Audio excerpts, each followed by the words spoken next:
So even though CDC, WHO, our healthcare officials, our scientists, our doctors have all came out advising against Wisconsin to run their primaries like normal, they still ended up doing it. And today, the Democrats are coming out and blaming the Republicans for it.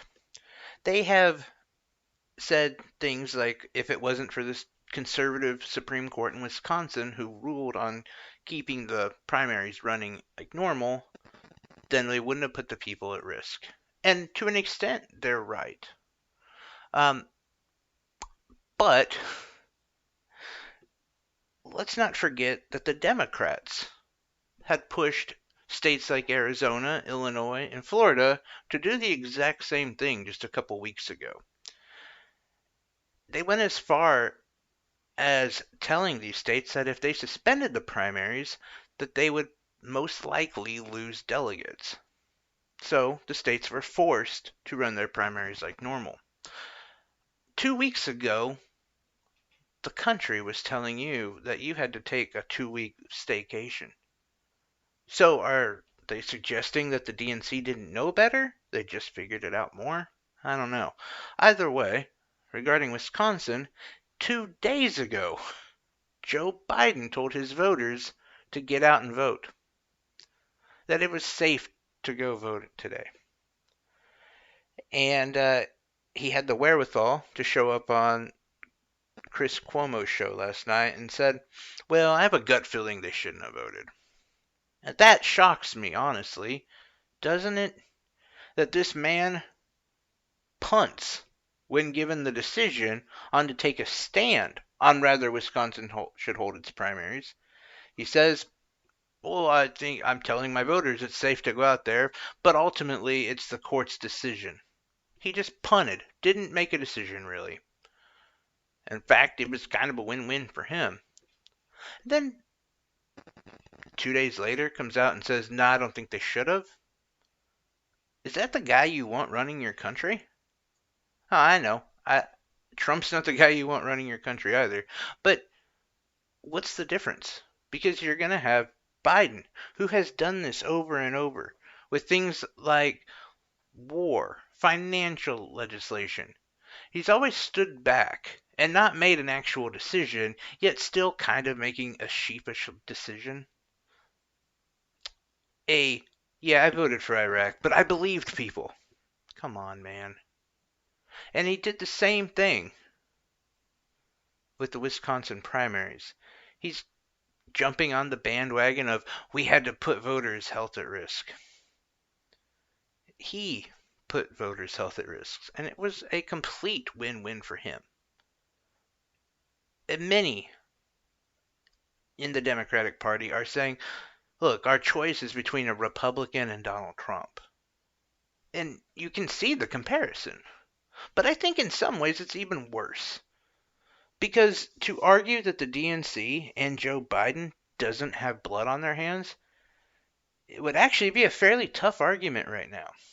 You see, in states like specifically Illinois, think about the highest mortality rate in dealing with the coronavirus that affects black people, elderly black people, the most.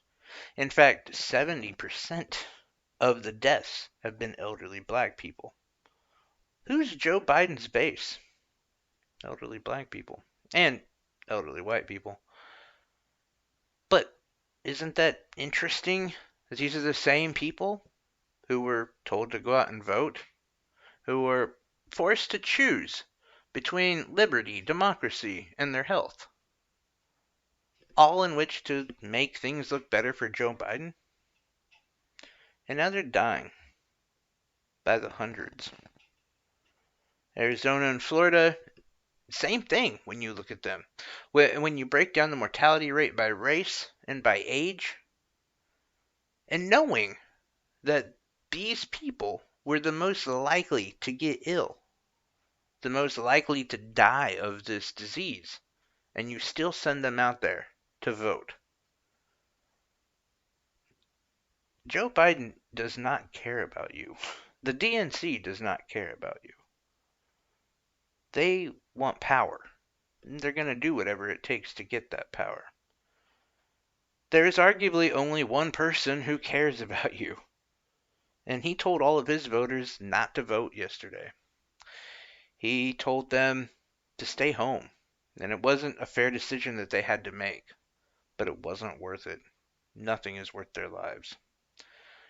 And that guy ended up dropping out today because he didn't win. Big shocker when all of his people stayed home. And look, I agree. The Republicans are just as bad. It's the same but different.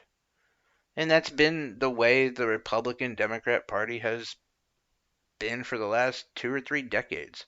Same but different. One touts that they are not racist and they are above it all and they're pro women.